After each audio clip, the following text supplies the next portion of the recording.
Listen up, get ready, I'm not gonna take no more. There's a revolution, a revelation going on in my soul. Buckle up, get ready, we're not gonna sit back. Okay, citizens of the world, it's time for Live from the Heartland for the week of January 30th.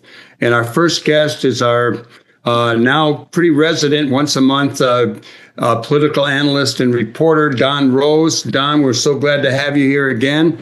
There's a lot to talk about today on the international front. We've got Trump threatening Iran. We've got Rubio threatening force in Venezuela. Mexico is standing with Cuba, even though there's pressure on them not to deliver oil. Iraq is, talking about interference in their election. But on most of our minds and we are kind of a coalition of the horrified, is what's been going on up in Minnesota. Give us a little of your thoughts on that. Well, it's very clear to anybody that murder has been committed. And I think the most important thing about that, I mean, people should be familiar by now with the assassination of Pretti and the lying that went on about this guy being a terrorist and having a gun, et cetera, et cetera, et cetera. The continuing protests and the forever newer and newer visual evidence of what went on there finally got to Trump. I think it caused one of two times this, in the last week or so, that he's had to back off. Just as he backed off on violence, taking over Greenland with violence. Now, that's not all over. The next week he could open the whole thing up again. But he's begun to realize that even numerous Republicans are appalled at the killing. It's ironic that Minneapolis should be the site of two killings that went around the world. We had Floyd some years ago, which made a change. And now we have the killing of Pretti and booting Bovino out of Minneapolis and sending him back to the border, to the southern border, which is his normal turf. Now, we don't know yet whether Trump is going to finally get rid of the guy who was really just, as we know, executing what Trump wanted executed. But Trump has had to reconsider. And he's sending in, of all things, as a peacemaker, Homan, who is Tom Homan, who can be just as big a thug, and was probably the taker of a great bribe. But Trump seems to be making nice, at least verbally, with the governor, Tim Walz, and with Fry, the mayor of Minneapolis. And I think that's the most significant thing, is seeing the guy back down, because he realized he was losing, and it prevented him from telling his economic story. Now he's going on the road with his economic story, which is, as we know, half bullshit. But there are things to be said about it.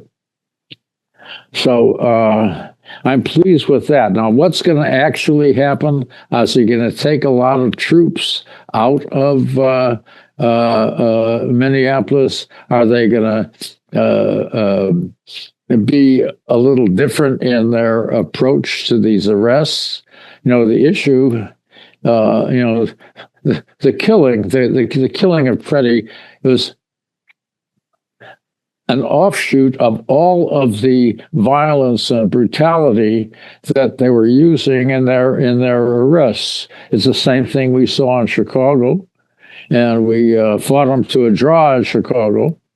It's not all over by any means, but I think we have to celebrate the fact that Trump has been forced now twice in less than a month to back off, and I'm pleased with that. But we have yet to see if there are going to be any significant changes in the mode of arrest, or whether Homan will just try to put a little better face on it. I think we got to also remember that Renee Good was killed too last week. So there's been a couple of really terrible assassinations and executions, however we want to call them, murder up in Minnesota. You mentioned Greg Gavino getting pushed back until Central California. I also saw that maybe he's going to be just retiring. But what the New Republic said was Trump is swapping the pint-sized fascist Bovino for Tom Homan, another fascist. And Bovino is a longtime public servant. He did get some award from Obama. But he also took $50,000 cash from somebody. Yeah, Homan you're talking about. Yeah, Homan. I'm sorry. Anyhow, and then we also have a new development with ICE going into Maine. Another mostly Democratic state that Trump has, had his eye on, after in a lot of ways. And Maine is having similar problems. We'll see how they behave during this particular invasion. It should appall a lot of people. I think even Republicans know that Maine is a very quiet, calm state, and they may be going after Somali there. I gather there's Somalians in Maine. And we just have yet to see any, besides the personnel changes we talked about here, we have yet to see whether the methodology, which is the big issue, whether that methodology changes, whether they're going to be deporting people left and right, whether they're going to be arresting them and a citizen or not. No concern about whether they are totally innocent people, what have you. The mess itself exists and will continue until we see a change. And, there's also, along with this, a lot of calls for Noam's secretary of the so-called Heartland Defense, who is, she may be acting her own desires out. She's been a governor, and she ain't exactly our kind of person. Trump, at the moment, is saying that she's doing a good job. So we'll have to see whether at some point he changes his mind, or she, as somebody suggested, might decide that she has to spend more time with family, or whether he's going to keep her on. I think that it was Tim Walz said she should go back to South Dakota and get a dog and ride horses. Stay away from dogs, because thank you, my wife, Paige, because she killed her own dog. What do you think about the courts in this situation and in general these days? There seem to have been a few challenges to Trump from the courts, and we'll see if they can hold. Well, Trump has done very poorly, very, very poorly when it comes to suits against him. He's been doing things which, to most of us, Even if we don't have to be lawyers to see that these things he's doing are illegal. All the efforts he's making and his claims against people. He loses, and states keep suing him, states and cities and individuals, and case after case, he's been losing in the courts, even when he's confronted with judges that he himself appointed. Now, the ultimate question, as we know, and there's a couple of big issues coming up, is with the Supreme Court. And the question, for example, on the tariffs. I mean, the Supreme Court can blow up his tariffs. It's pretty much illegal and unconstitutional the way he's imposed these tariffs. And the Supreme Court has the power to say, no, sir, you got to stop here. And there's a good shot that the tariffs will be rejected. He also will be getting a verdict somewhere soon down the line on citizenship birth, which for some damn reason Trump wants to abolish. The courts here seem likely to sustain the cases against him and say that citizen birth obviously is part of the Constitution, and that's it. But ultimately, it's going to be there. And the fear farther down the line that many have expressed is whether he will obey the Supreme Court. And the thing is, the Supreme Court, with all its power, has no way of enforcing its verdicts. We've got some horrors down the line waiting there on the domestic front, let alone all the things that are going on internationally. What's your take, Don, on the possible shutdown coming up this week? Any day now, I guess. We have a number of Republicans kind of backing off of Trump. I mean, Murkowski and Tillis, and certainly Democrats. So do you think there will be a shutdown? Do you think, where are you at on all that? Well, my feeling is they're going to wind up with a shutdown. I don't know. I would be pleasantly surprised. I'd be overjoyed if they did cut out funding to the Department of Homeland Security. Now, that's the issue. If they can cut the funding out there, you have a whole different vista in front of you. I just tend to doubt that they view themselves in that much trouble as to do it, but it's possible.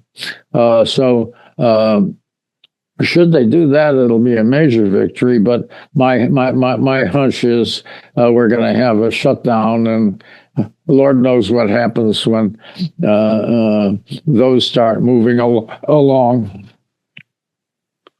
If I were there, I would certainly vote for the shutdown. It's too bad you and I aren't there voting. But I think a number of Democrats who kind of gave in last time, including our Senator Durbin, which is kind of not a way I want to remember him. He's been pretty good over the years, but I really think he messed up on a couple votes recently. It'd be great if we were on the Supreme Court. Yeah. Even though Trump seems to have backed off a little bit on Minnesota, we have his press secretary continuing to attack the governor and the mayor up there in Minnesota. And And I'm, so we're getting mixed messages, and we're going to have to see what happens. Exactly. One of the things that we've talked about with you for many, many years is upcoming elections. And it's always a little early to figure this out. And we missed big when Trump got elected. We'd all predicted that it wasn't going to happen. But what is your sense of what's going on in the country in terms of some kind of MAGA people who are also Second Amendment rights people being critical of the way they portrayed the recent murder up there, blaming it on him having a gun. So they're speaking out about the right to carry a gun. We have some Republicans and a number of people in both the House and the Senate saying they're not going to run. What's your overall picture on the landscape going into 2026 election? Well, I think the gun people who differed with him are part of the reasons that he backed down on the murder. He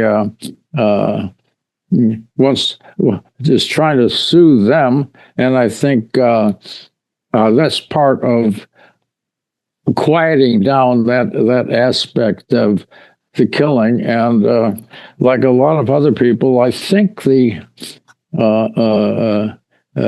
contrary to the killers of good, who may yet come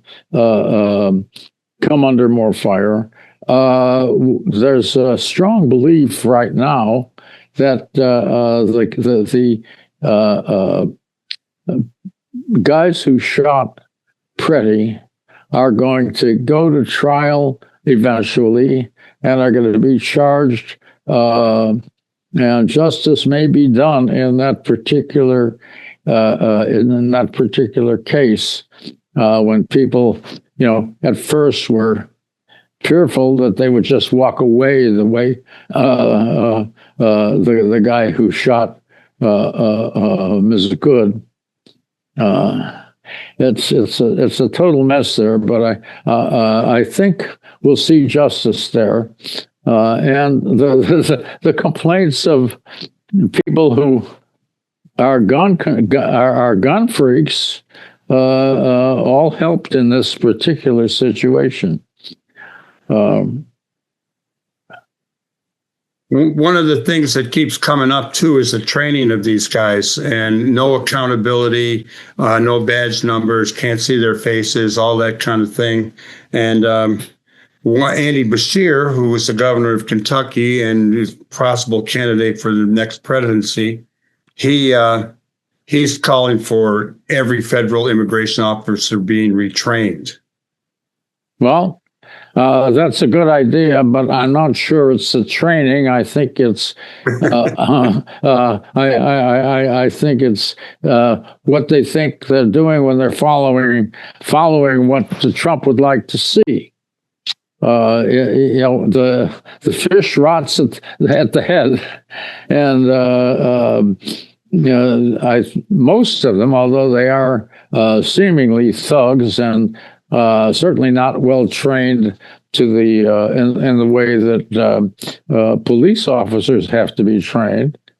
They don't follow any of the rules, but there are a number of lawsuits there.